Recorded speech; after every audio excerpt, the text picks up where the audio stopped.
शरण्ये त्र्यंबके गौरी नारायणी नमोस्तुते मुंबई नमः प्रार्थना पूर्वक नमस्कारं करोमि नैवेद्यं समर्पयामि सदानंदे उदयो सुखोर भवानी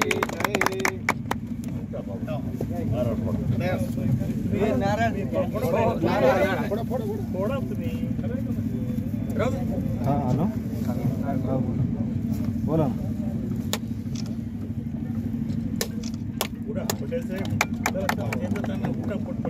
चला लाटे साहेब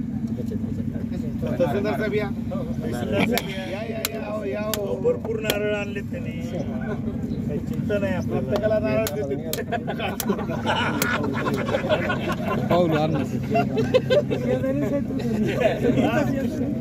मला माहिती आहे.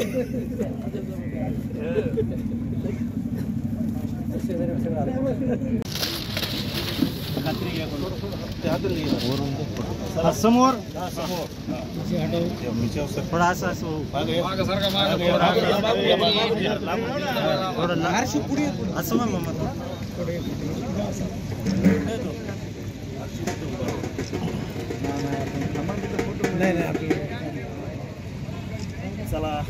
संघाचे आदरणीय आमदार प्रकाशदादा सोळंके, बाबूराव पोटफळे साहेब, जयसिंग भैया सोळंके, तसेच उपस्थित सर्व माजलगाव परिसरातील नागरिक, आपण बघतोय की माजलगाव शहरामध्ये एवढ्या चांगल्या प्रकारे क्रीडा संकुल या ठिकाणी प्रकाशदादा सोळंके यांच्या प्रयत्नातून या ठिकाणी उभं होत आहे. आपण बघतोय ऑलिम्पिक सारख्या खेळामध्ये भारताची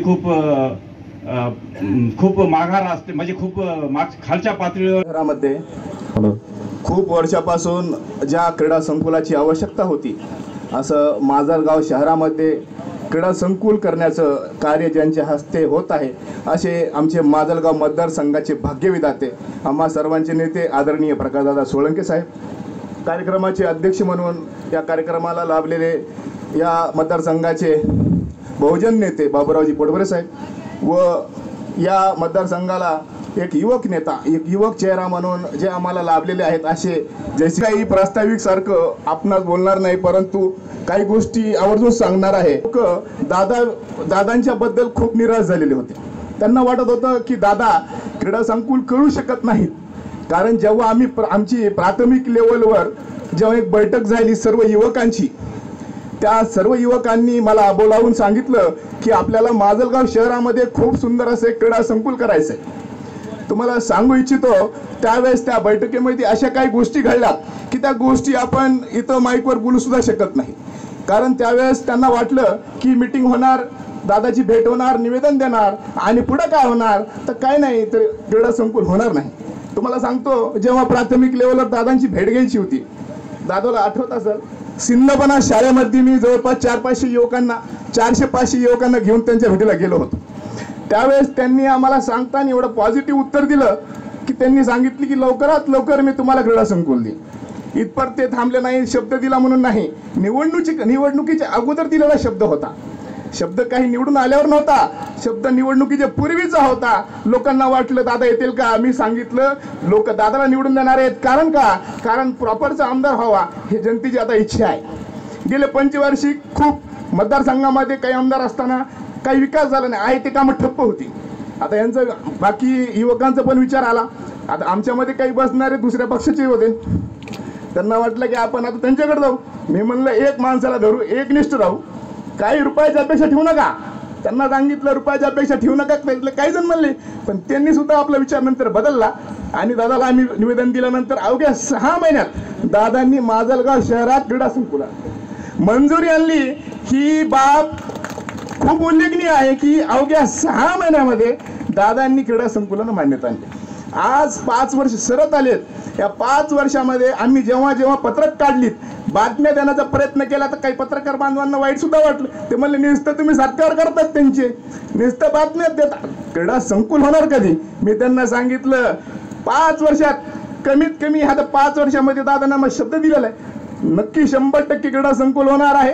सांगू इच्छितो दादा, आपण माजलगाव कॉलेजमध्ये ट्रॅक जे केलेलं आहे, त्या ट्रॅकचं माजलगाव शहरातील लोकांना एवढा फायदा झालेला आहे. सकाळी सकाळी रोड आपल्याकडे छोटा असल्यामुळे फिरू शकत नाहीत लोक, खूप अडचणी झालेल्या आहेत. परंतु आपण जो कॉलेजमध्ये बांधलेला ट्रॅक आहे, त्याचा खूप मोठा फायदा माजलगाव शहरातील युवकांना, जनतेला होता.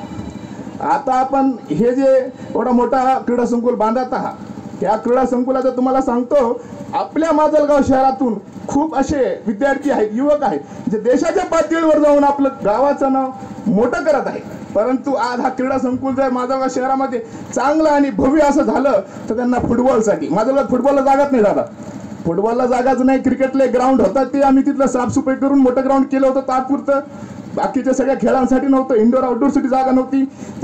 भलं मोठं असं माजलगाव शहरा तालुक्याला आपलं हे मोठं योगदान राहणार आहे. भविष्यामध्ये आपलं नाव इतिहासात लिहिलं जाणार असं क्रीडा संकुल माजलगावकरांना पाहण्यास भेटणार आहे. दादा जास्त काही बोलत नाही, बाकी मान्यवर इथं आहेत, बोलायची तर भरपूर काही इच्छा आहे, पण काही शब्दामध्ये माझे मनोगत संपवतो. धन्यवाद. यानंतरच्या उद्घाटनाचे उद्घाटक आणि माजलगाव मतदारसंघाचे भाग्यविधाते, लोकप्रिय तथा लाडके आमदार आदरणीय प्रकाशदादा सोळंके साहेब, मंचावर उपस्थित असलेले युवकांचे नेते तथा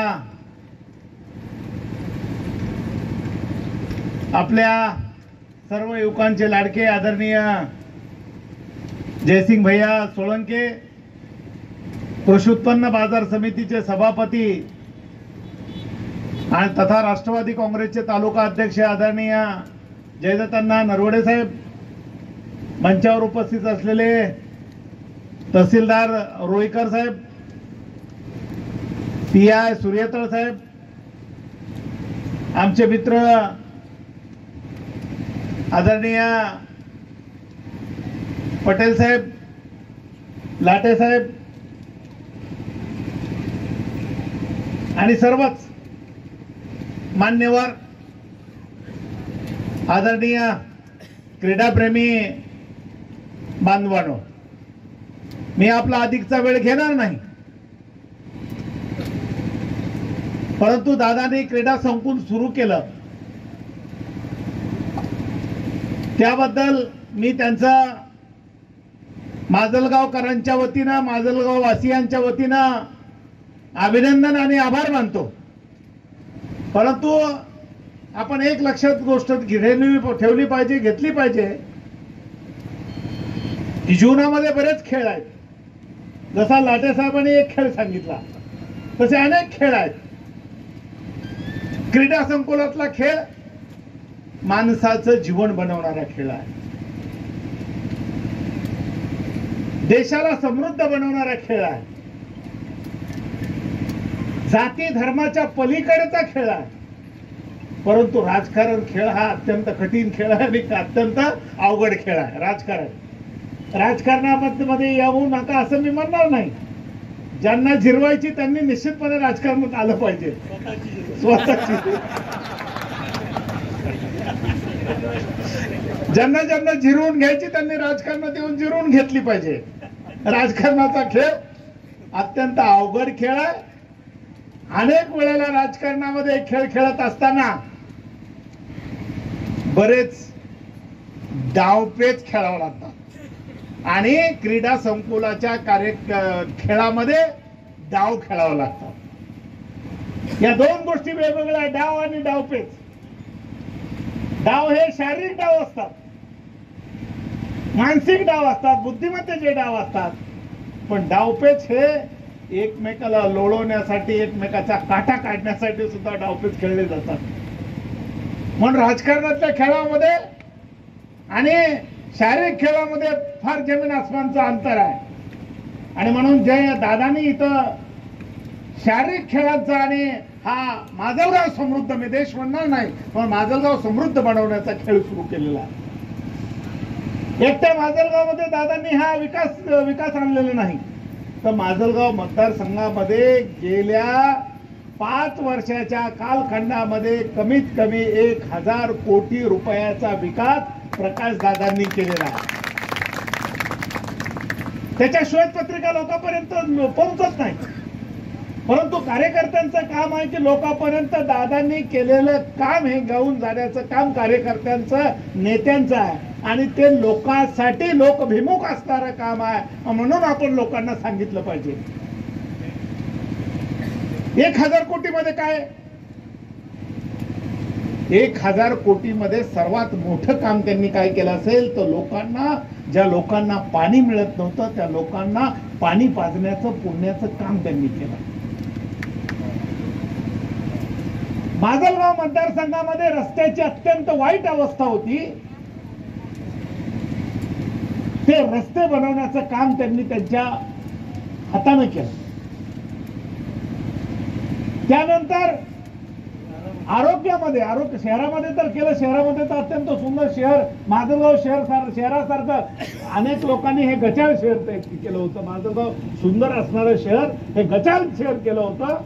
जिथं जाईल तिथं माजलगावच्या गेला का ते गेला का, परंतु खरं ही एक सुवर्ण संधी आहे आणि ही सुवर्ण संधीचा फायदा जर आपण करून घेतला तर एक आदर्श क्रीडा संकुल या ठिकाणी निश्चितपणानं उभा राहील. याच्याबद्दल माझ्या मनात कुठलीही शंका नाही. या ठिकाणी सूर्यतळ साहेबांनी भाषण केलं. लोकांचं आरोग्य टिकवायचं असेल तर प्रत्येकाने खेळाडू बनलं पाहिजे असं सांगितलं.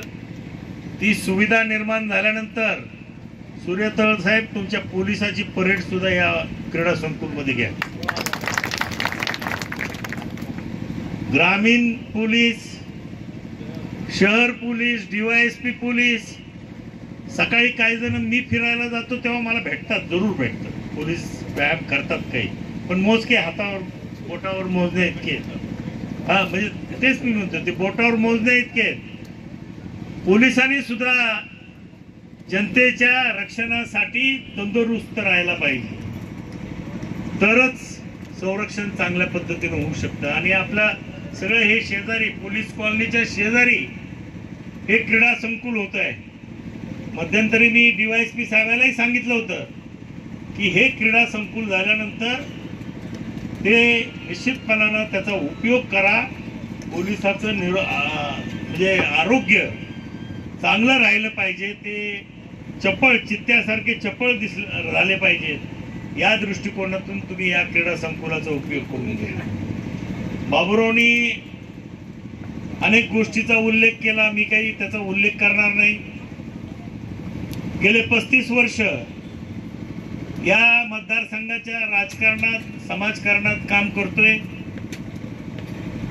मला राजकारणात येण्याची प्रेरणा ही माझ्या वडिलांमुळे मिळाली. त्यांच्या माध्यमातून या जिल्ह्यामध्ये माजलगावचा प्रकल्प असेल, मांजरेचा प्रकल्प असेल, म्हणजे